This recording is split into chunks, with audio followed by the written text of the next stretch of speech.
Hello, this is Cora, I'm CL, and we are the Varvels. We welcome you from the holler to the world. by the way of the river.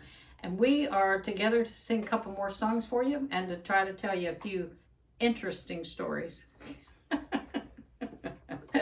I would say interesting, yes. We're gonna go back in our memory banks and we're gonna come up with a couple of really fun stories. With a pleasant look on our face. With a pleasant look on our face, yes. We sometimes forget to smile. But, you feel kind of silly sitting there smiling at the camera saying, geez, when you're just talking. Well, you have to picture our wonderful followers out there. But you're not smiling now. You're looking grumpy. I was looking at you. When I look at them, I smile. I see all those pleasant faces. I look at you. Well, they have what they call a resting face. And when you get to be of a certain age, I don't know if you know this or not, when you become a certain age and you just sit blank with no expression, it's called your resting face. And if you have had a frowny face up till now, it will show up in your resting face. So if you want a smiley, dimply, happy resting face, then you must spend your years being happy and smiley and dimply. I don't have a resting face. My face never gets to rest. Everybody has a resting face. It's when you just sit and you're just not thinking, you're just sitting far away. In some pictures, if you're in the background of a picture, it will show your true expression. Like you don't know the people in front of you are taking a picture, and you're caught in the back of the room, like off to the side. A picture of someone else, and you're in the back. And you happen to be in the back. There is your resting face, or if you're having a good time.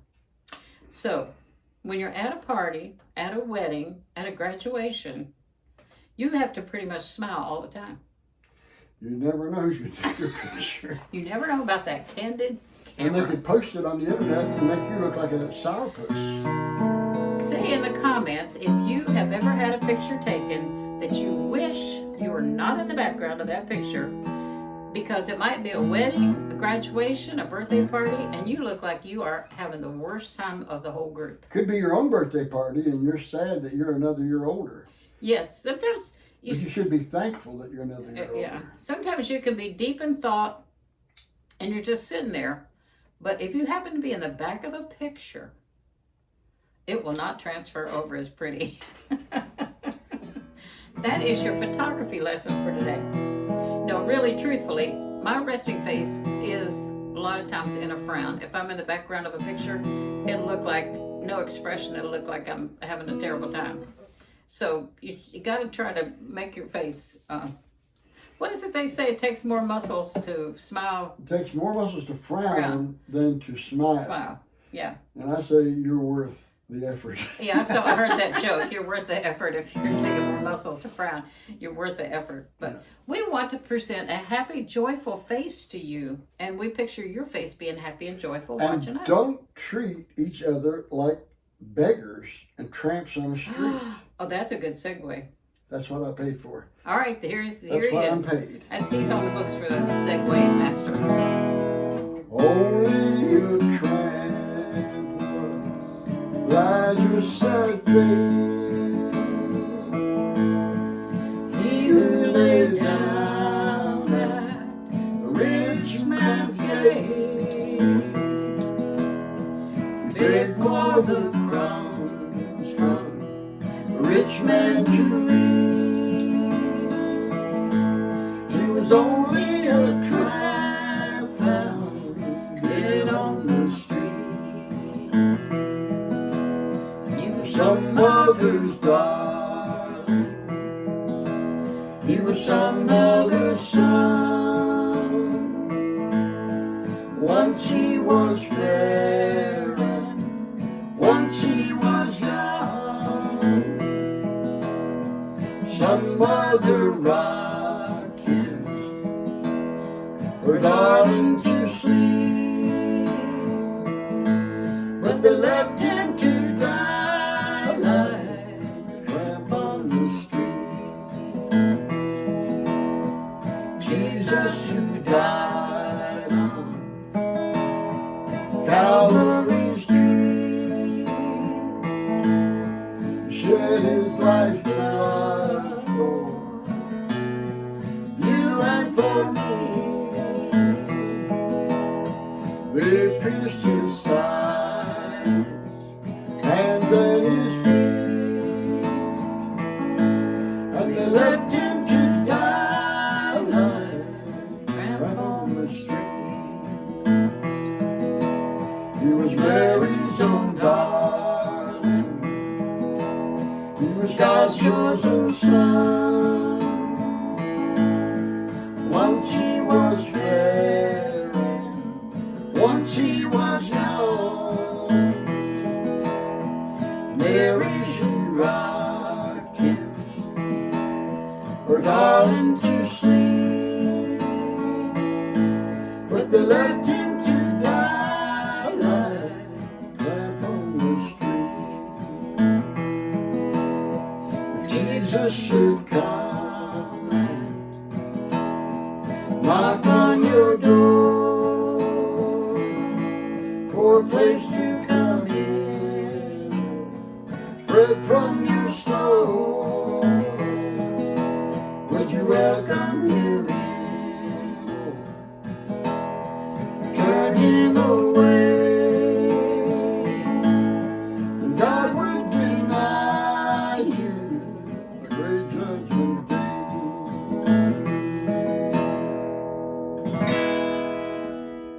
Wow, that's a pretty sad song right there. We can't really have a happy smiley face on that song. Well, we've been known to do a sad song every now and then, and that is a sad one. And I don't know who wrote that. I know Hank Sr. sang it. I don't know if he wrote it. He did a lot of sad songs. Yes. We were ministers in Key West, Florida for a time, and we had a ministry with the homeless people. And it is true, when you looked at them, you did not really picture them being some mother's child or them have a family. We did have one occasion. We had a gentleman who, in his former life, he was an airline pilot. His wife developed cancer, and she died, and he became bitter against God, and started to drink, and ended up losing his career. Yeah. And he wound up sleeping on the church steps down in Key West. And of course, we went out, talked to him, took him in. We always gave people, we had a clothes bank where we give them clothes and they could take a shower, and we gave them food. Get a haircut. Yeah, they knew they could come to that church, and we'd make them an ID card. Mm-hmm. Like, we had a computer that would take their picture and make them an ID card, because if they were caught on the beach without an ID card, they'd be taken to jail. So we had a lot of homeless come through and minister to them. But we found out this gentleman's parents, and you want to tell him you called the dad?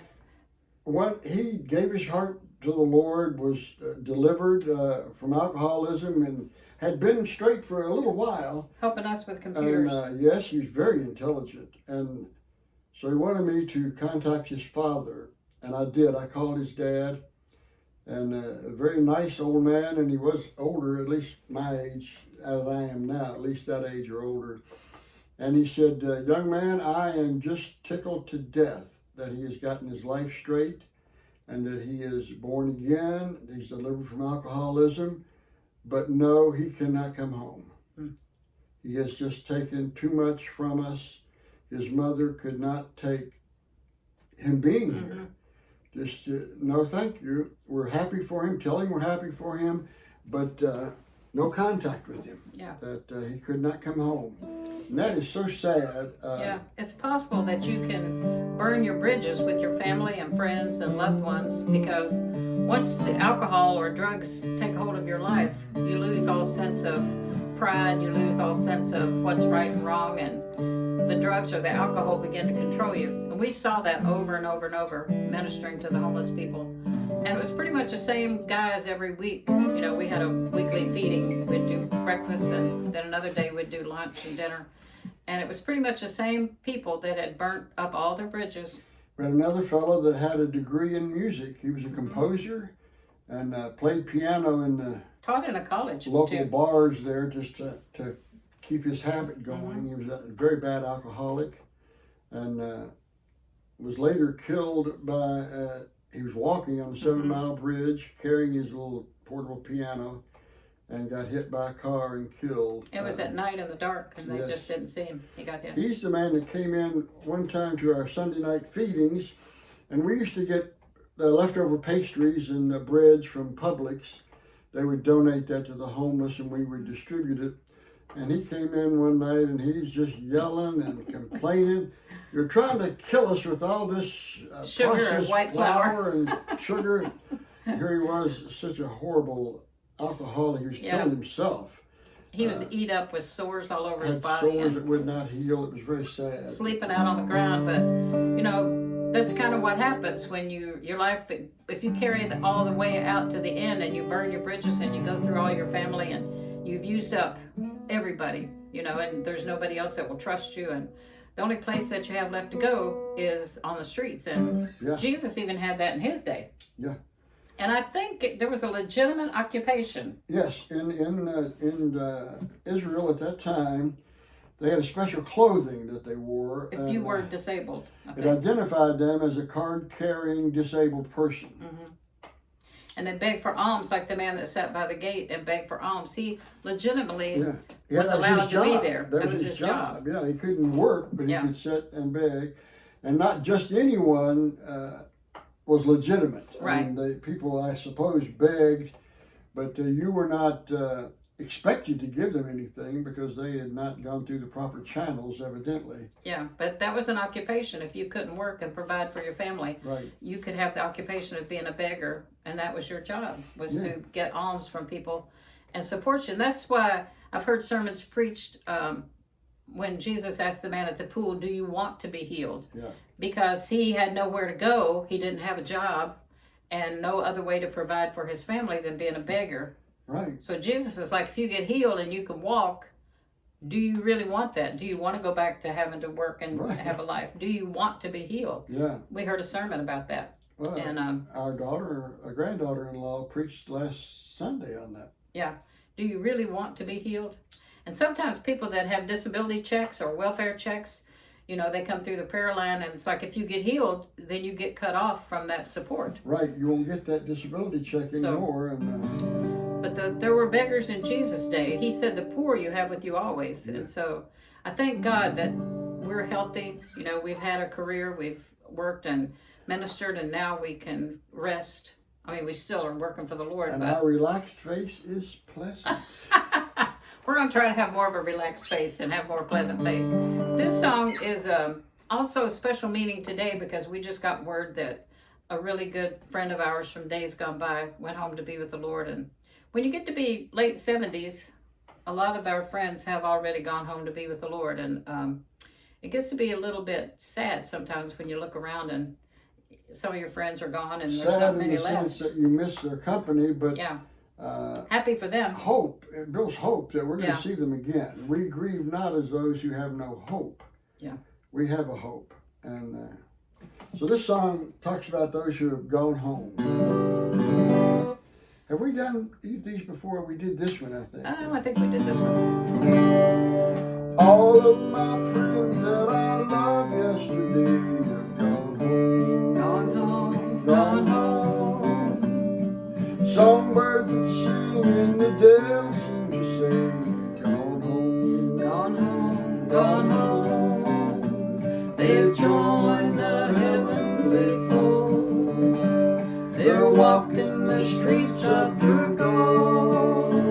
They left one by one as their work here was done. Gone home. Gone home, gone home. Life here is lonely since they've gone away.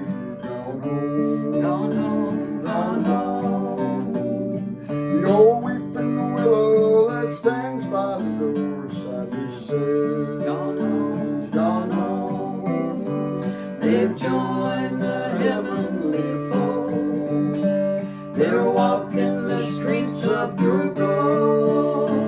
They left one by one as the work here was done. gone home. Gone home, gone home. The trumpet will sound on that great judgment day. Gone home. Gone home, gone home. We'll see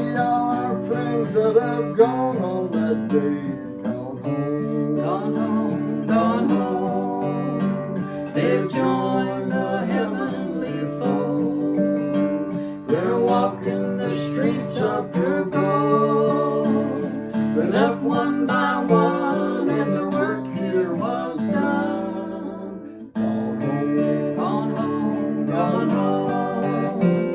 they've joined the heavenly fold. They're walking the streets of pure gold.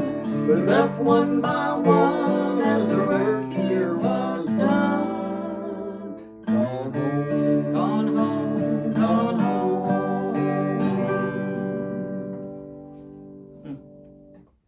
Yes, and some of our friends, their work was done. You know, they were called to ministry and served him all their life and pastored churches and were evangelists, missionaries, and the Lord called them home. Yes, our good friend Glenn Dickens, who took us under his wing way back in 1972, right after we got saved, we traveled the road with Christ for the Nations Crusades with Glenn Dickens, who just graduated with honors from Oral Roberts University. He was a great evangelist. A powerful, powerful man. Went on to be with the Lord just a few years ago, very few years ago. But it's glorious and happy for those who get to go on home, but it's sad and lonely for the friends who are here. It's kind of like, you know, you're waiting on your turn. Right. It's right. like, I don't want to hurry. I've got kids, grandkids, and Right. hopefully great grandkids to come, and you want to see them live and grow. But at the same time, you know, our Heavenly Father has a mansion prepared for us, and we should be excited about going up there. Right. I've always believed, and I don't really have any basis for this, but Jesus said, you know, don't be all upset and don't worry. I go to prepare a place for you, that where I am, there you may be also. I believe that when our mansion is ready, He sends for us. That makes sense. In that light, my dad's mansion is going to be huge. It's going to look like one of those big castles in England. He's 99. He's real particular about the houses he buys. He wants the soffit certain thing, and he wants the foundation a certain thing. Yeah. He lives up north in Kentucky, so he wants a basement. The Lord knows his heart and all those little touches he wants. Yes. All of our little circle of friends, we were counting up to Don Dome, a good friend of ours, just passed in the last couple of days. Ron Mead, Gary Pennington, men that Bob Newman. Yeah, that took me in. Bob Newman took us under his wing way a long Brother time Brett ago. Brother Elwood Bredbender took a chance on a man with long hair and looked like a hippie. Irwin. I mean, we've got tons. We could sit here and name them all afternoon, the ones that the Lord has already taken home. And they are singing and dancing with my mama, my grandmother. My brother, my sister. Yes. Father, mother. They're waiting on us, though. Yeah. Well, I believe it's going to be a happy reunion one of these days. Yes. Amen. So we just want to end on a happy note that the Lord is good. What He's preparing for us is great. Yes. And we can't wait to be there. We don't want to hurry up like the little kid in the church fell asleep and had everybody raise their hands if they wanted the Lord to come. And he woke up and the guy said, "Don't you want to go to heaven?" And he said, "Yeah, but I thought you was getting up a load right now." Not ready tonight. So we want to go to heaven, but kind of slow on getting up that load to go right now.